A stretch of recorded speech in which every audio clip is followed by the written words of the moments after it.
All right, so today we are diving deep into The Silent Patient Ooh, okay. by Alex Michaelides. Yes. This psychological thriller It's a good one. centers around Alicia Berenson, a famous painter who just goes silent after she shoots her husband 5 times. Yeah. So what drove her to this drastic act? Right. That's what we're going to uncover chapter by chapter in this deep dive. Okay. Sounds good. So the story unfolds from 2 main perspectives. We have Theo Faber, Yes. a psychotherapist determined to kind of unravel Alicia's silence. Mm-hmm. And then we get glimpses into Alicia's mind through her personal diary entries, Right. chronicling her life before the tragedy. Yeah, that's really interesting, isn't it? It is. So let's start with Alicia's story. Okay. What kind of life was she leading before this shocking event? Well, on the surface, Alicia seemed to have it all right. She was a successful artist, married to a renowned fashion photographer, Wow. living in a beautiful London home. Okay. And through her diary entries, we see her describing Gabriel, her husband, with genuine affection, painting a picture of a loving relationship. But as with any good thriller, there are hints that something isn't quite right. Exactly. Even as Alicia expresses her love for Gabriel, she also writes about unsettling dreams and feeling increasingly trapped.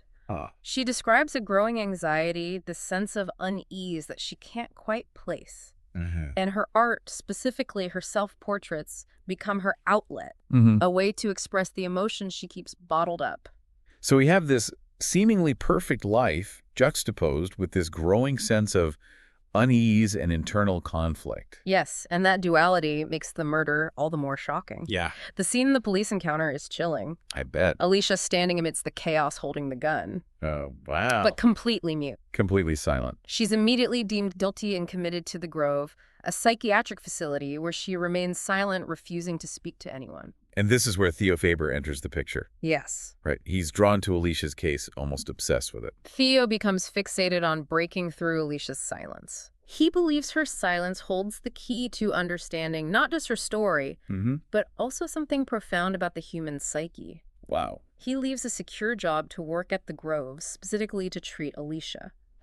It's a decision driven by professional ambition, but also, we come to realize, by personal demons. So Theo isn't exactly the picture of a stable, well-adjusted therapist, is he? No, he's definitely carrying his own baggage. Yeah. Through Theo's perspective, we learn about his troubled childhood, marked by an abusive father and a strained relationship with his mother. Oh. These experiences have left their mark, shaping his worldview and fueling his drive to understand and fix others. So Theo begins his quest to uncover the truth behind Alicia's silence. What steps does he take? He dives into her past, meticulously reading through her diary entries, searching for clues. He also starts interviewing those who knew her before the incident. Okay. We meet Jean-Felix, Alicia's art dealer, Oh, yeah. a flamboyant character who offers insights into her artistic process and personality. He also speaks with Max, Gabriel's brother, who reveals some unsettling details about Gabriel's character, suggesting a controlling side to his personality. So it's as if Theo is piecing together a puzzle, but each new piece seems to complicate the picture rather than clarify it. Absolutely, and just when we think we're starting to understand Alicia and her motivations, we're hit with a major twist. Theo himself is revealed to be deeply entangled in the events leading up to the murder. Oh my gosh. He's not just an observer, he's a participant with his own hidden connection to Alicia. Wow, and this revelation completely reframes everything we thought we knew. It forces us to question everything Theo has told us, Right. his motivations for helping Alicia and the accuracy of his observations. We discover that before the murder, Theo was stalking Alicia, fixated on her from afar. What? This unsettling revelation adds a layer of creepiness to his character and raises serious questions about his reliability as a narrator. So we have this complex web of relationships and hidden agendas, all converging around Alicia's silence. What does Theo do with this new information? Does he come clean about his involvement? Not at all. Instead, he manipulates the situation using his knowledge of Alicia's past and his position as her therapist to steer the narrative in a direction that benefits him, concealing his own role in the tragedy. It's a dangerous game he's playing, and it's clear that his obsession with Alicia is blinding him to the potential consequences of his actions. Yeah. So what happens next? What does Alicia do? Well, we have to remember that Alicia is privy to information Theo doesn't have. Okay. There's a crucial diary entry hidden from Theo that reveals the truth about what happened the night Gabriel was murdered. Okay, let's dive into that. What does Alicia reveal in this hidden diary entry? She describes a terrifying encounter. A masked man, who we later understand is Theo, Oh, wow. breaks into their home and ties up both Alicia and Gabriel. Oh, no. He forces Gabriel to make an impossible choice: save himself or save Alicia. Wow, that's a horrifying situation. A truly chilling test of loyalty and love. And what's truly heartbreaking is that Gabriel chooses to save himself, unaware of the deep trauma this decision would trigger in Alicia. Right. It dredges up painful memories of her childhood, specifically an incident with her father that left her feeling abandoned and betrayed. Oh. This betrayal, coupled with her already fragile emotional state, pushes her to a breaking point. So she shoots Gabriel, but why 5 times? That's a detail that has intrigued many readers. Yeah. Some see it as a symbolic act representing the 5 stages of grief. Others believe it's simply a reflection of Alicia's overwhelming rage and desperation. The book doesn't offer a definitive answer, leaving it open to interpretation. So Theo gets Alicia to the Grove, believing he's manipulated the situation to his advantage, but he doesn't know about this final diary entry. Does Alicia confront him about his involvement? Interestingly enough, Alicia recognizes Theo at the Grove, but chooses to remain silent. Oh, really? She doesn't reveal his involvement, at least not immediately. Instead, she observes him seemingly assessing his motives, waiting for the right moment to act. This is where we leave off in part 1. Yeah. Wow, this deep dive's already packed with twists and turns. It's incredible how the silent patient keeps you on the edge of your seat, constantly questioning everything you think you know. It's a masterful example of psychological suspense where the lines between truth and deception, sanity and madness are constantly blurred. Yeah, it really makes you think, huh. And this is where the psychological depth of the novel really comes into play. Right. We have Theo, Right. who, despite being a therapist, is deeply flawed Yes. and driven by his own unresolved trauma. You know, Mm-hmm. he sees himself as Alicia's savior, Uh-huh. but his methods are ethically questionable, to say the least. It's a classic case of the therapist projecting their own issues onto the patient, wouldn't you say? Absolutely. The book delves into the concept of transference, Yeah. where the patient's feelings and behaviors are directed towards the therapist. Yeah. But in this case, we see a twisted form of transference, where it's actually Theo who's projecting his own needs and desires onto Alicia. And that makes his obsession with her silence even more disturbing. He's not truly listening to her. He's trying to fit her into a narrative that he's created in his own mind. Right. He wants to be the one to unlock her silence, to be seen as the brilliant therapist who cracked the case. It's more about his ego than about actually helping Alicia. And what about Alicia's silence? It's more than just a refusal to speak. It's almost a symbolic act of resistance, isn't it? Precisely throughout the novel, Alicia's silence is interpreted in various ways. Right. Some see it as a sign of guilt, others as a symptom of her mental breakdown. But as we delve deeper into her diary entries and her backstory, we start to understand that her silence is a complex response to the trauma she's endured. So it's a defense mechanism, a way of protecting herself from further pain and manipulation. Exactly. She's been silenced and controlled by the men in her life. Oh, wow. First by her father, then by Gabriel, and finally by Theo. Oh, yeah. Her silence becomes a way of reclaiming some sense of agency, of refusing to be defined by their narratives. And her art becomes her voice, her way of communicating the emotions she can't express in words. Absolutely. Her paintings, particularly her self-portraits, become a visual diary, a window into her soul. They're full of symbolism reflecting her internal struggles, her fear, her anger, and her desperate need to break free. Speaking of breaking free, the novel doesn't shy away from exploring the darker aspects of human relationships. We see how love can turn into obsession, Right. how trust can be betrayed, and how even the seemingly most stable relationships can harbor hidden secrets and resentment. It's a reminder that appearances can be deceiving, that beneath the surface of a perfect life, there can be deep-seated pain and dysfunction. And that even the people we think we know best can surprise us sometimes in the most devastating ways. The book also touches upon the societal perception of mental illness.